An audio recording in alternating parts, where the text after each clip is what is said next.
that they have a lot of ritualists there. So when we went to the pastor's place, I dropped the 3 names for the pastors. So pastor picked the one at Pàst0r.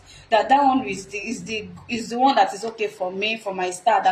But I told my mom that I cannot allow what Pàst0r say to work. But because of all the pressure here and there, fear, I later move on to consult other pastors, like 3 different pastors, and they were telling me the same thing.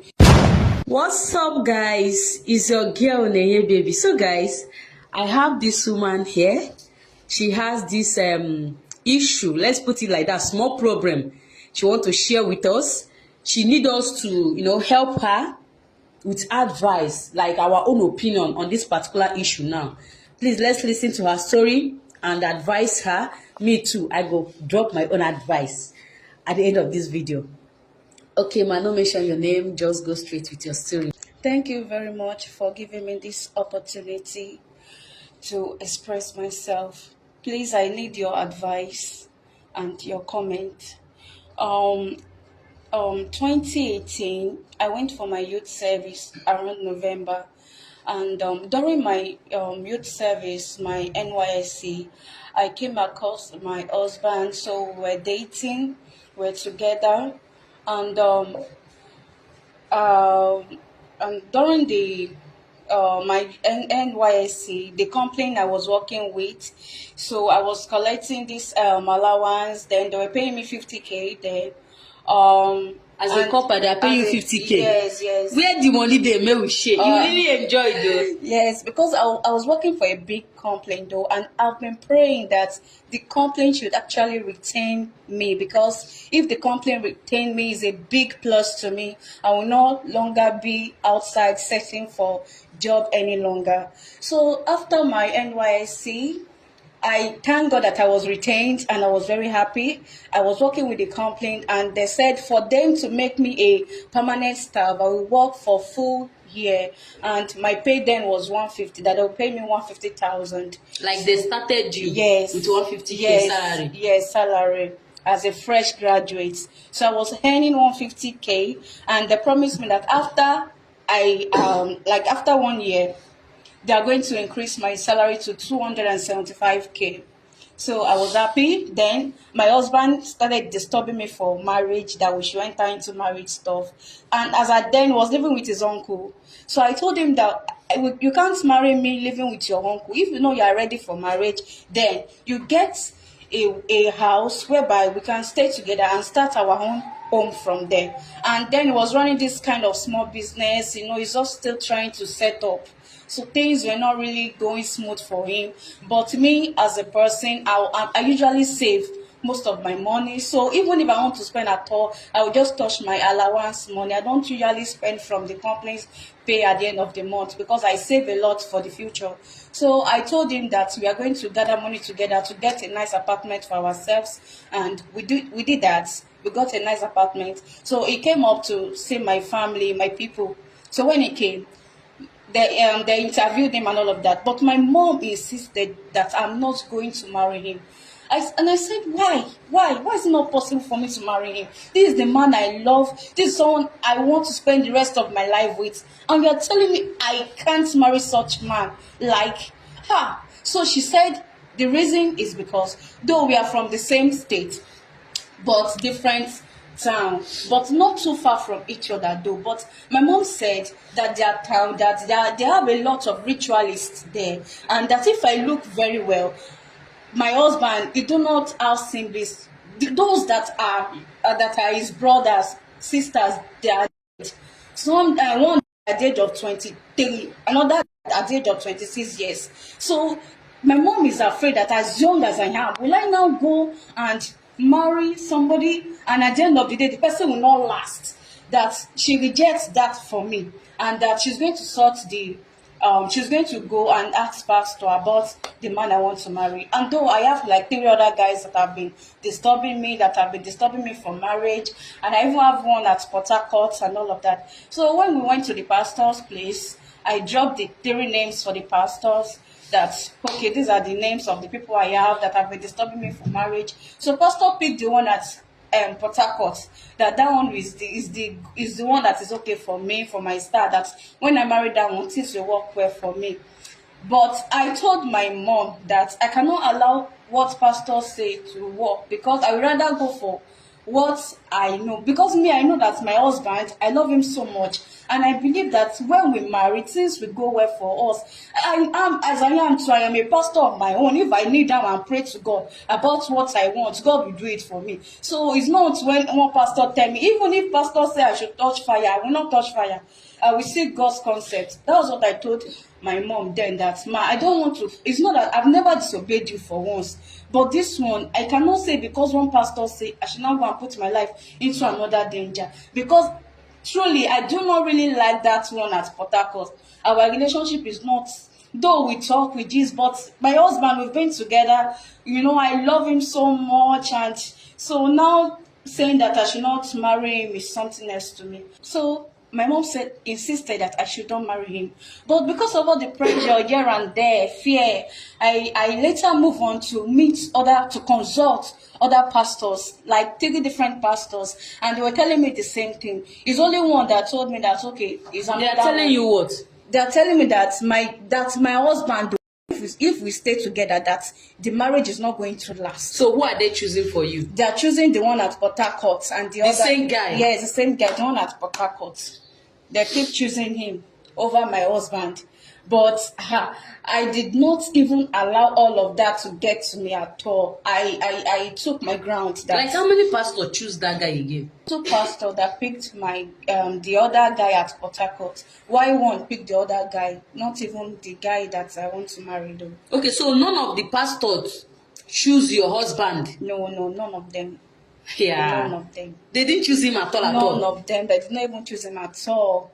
But I took my ground that, no, this is who I want to spend the rest of my life with. And I also told my mom to pray for me. I asked her for her prayers, that she should not be afraid, that we should just move on with faith, that nothing is going to happen, nothing will hurt us. So we started the relationship, and I thank God. We got married in 2020. So when we married, after some years, I got pregnant, so I gave birth. Things was going smoothly for us. Like, you know, my husband business suddenly boom. Things was going well for us. I got promotions, several promotions in my place of work. I got promoted severally. Things were working well for me and my children. I have 2 girls.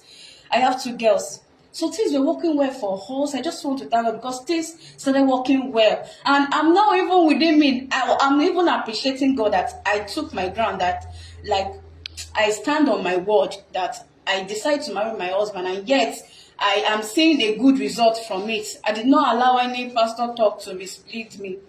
So recently, the main issue, what brought me here, is that in the house we are living, the landlord came to give us quick notice.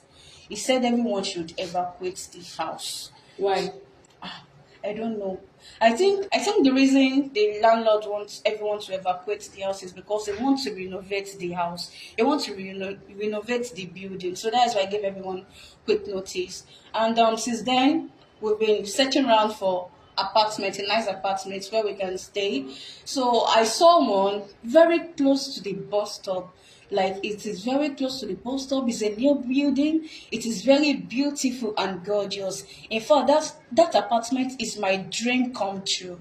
And I told my husband about it. We went there together to check. He said it's okay, but it's too expensive, that it doesn't. And I told him that even the present apartment we have, if you are calculating the money we are using to carry bike from bus stop to the house, you too, imagine it at the end of the year. It's not something.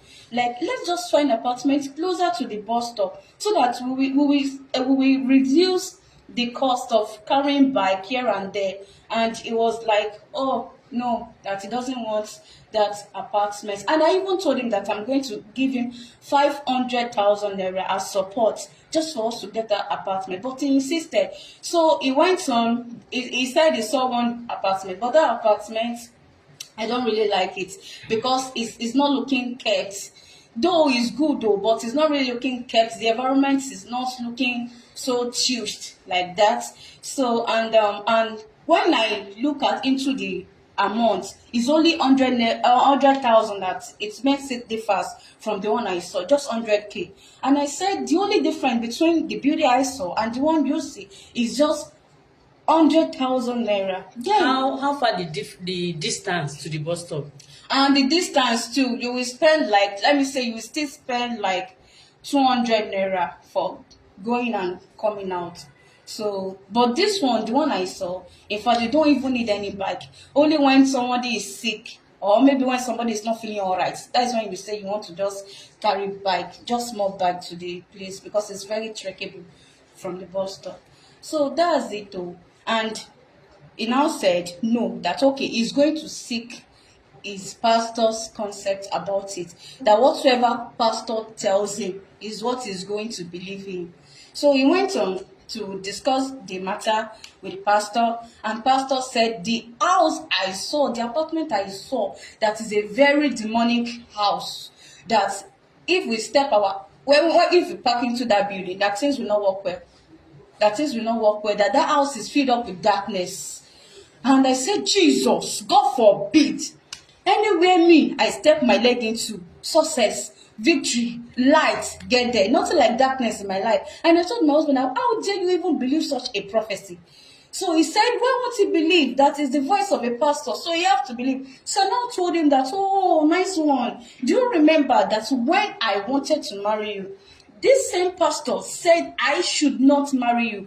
The people so-called pastors, like not just one pastor, the people so-called pastors, they were against my marriage towards you. But yet I said no, I stood my ground, that I will not allow any pastor mislead me. And here you are. So that is, if you were in my shoes then, you would not marry me, because pastor said. So now the issue is now, the matter is now causing serious issue between the both of us, because he believes in what that pastor say more than what he himself can feel God saying. You know, as we are now, we are pastors on our own. When we kneel down to pray to God, God will lead us and will direct us where to go, to what to do. It's not when you go and meet one pastor. Now pastor say that house is filled with darkness. And me, I believe, even if the house is filled with darkness, we can, when we enter, we step there will be light. When we kneel down to pray, everything will work well for us. But yes, it's still proving stubborn. Please, that is why I'm here. Please, I just want your advice. Should I allow my husband carry out his decision by taking me to that apartment I don't like? Or what should I do? Because as I am, I'm just still thinking about it, that if he was in my shoes, then I know he will not marry me with this thing that he is doing now. With the 500,000 you give to him, Nko, is he still complaining of the? He's still complaining. He said he's going to follow what the pastor says.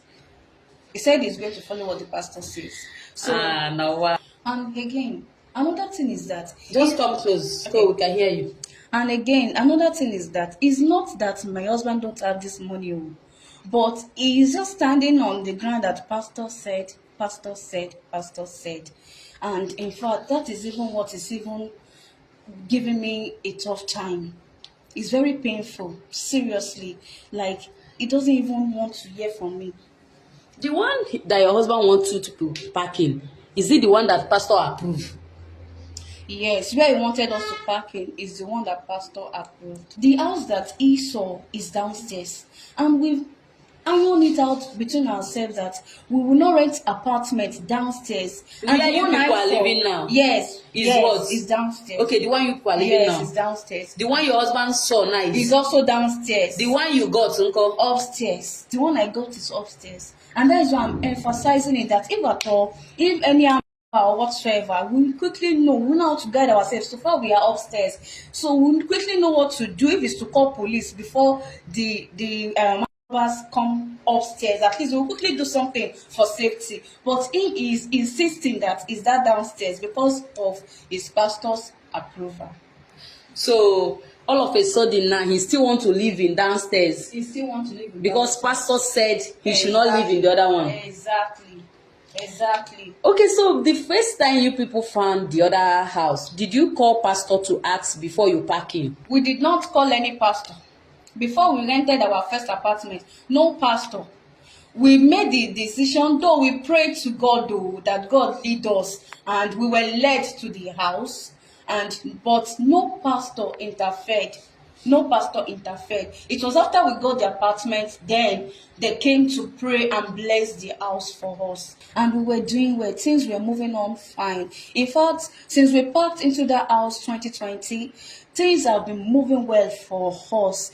In my place of work, I've been gaining promotion back to back. From my husband business too, it has been flourishing. Like no one is even seeing our back. Like God has been the one backing us through. We've been scaling through. We are progressing in that house. And that same house, we did not seek any pastor's consultation. So why now? You are not, and from that house, it got a big mansion. And from that same house, it got a car worth 5.5 million naira. We have been getting progress back to back. And we did this with the help of God, without consulting any pastor. But why now? Why did it suddenly become like this? I don't understand. Why is this standing on this ground that is what pastor said? Pastor said, pastor said. I'm sick and tired of all of this. Please help me. Okay, guys, you people have heard her story, but it's teaching us something. To me, I believe that anything you want to do, just pray for God's direction. Pray for God to help you to be on the right track. Because sometimes it's good to seek for pastor direction or pastor own idea. Let me put it that way, because most of the pastors, I don't think God is telling them what they are saying. Most of them are still mouthpiece of God. So like this your story now, I think you people should pray and move to the house that you think that is better for you people. Because according to you now, transport every day, 200 naira going, 200 naira coming. If you check it in a month, in a week alone, I think it's 2,800 naira. That 2,800 times 1 month is almost 80,000. Then check 80,000 times a year is 1 point something million, only transport alone. And people do not know. But when you live close to the bus stop, you trek all those transportation, you cut it off. So now that your husband want to do what pastor said, you people are going to look into it, pray over it, because I don't know anyway. I don't know, but this is very serious. Don't worry, people are going to advise you. Let's hear from people. I pray that your husband will also watch this video so that two of you will see the comments from other people as well. And we pray that God bless you with your heart desire and bless every other person that is watching this video with their own heart desire. In Jesus' name, amen. So guys, please help me share this video and also drop your comments, your own opinion in this particular issue now.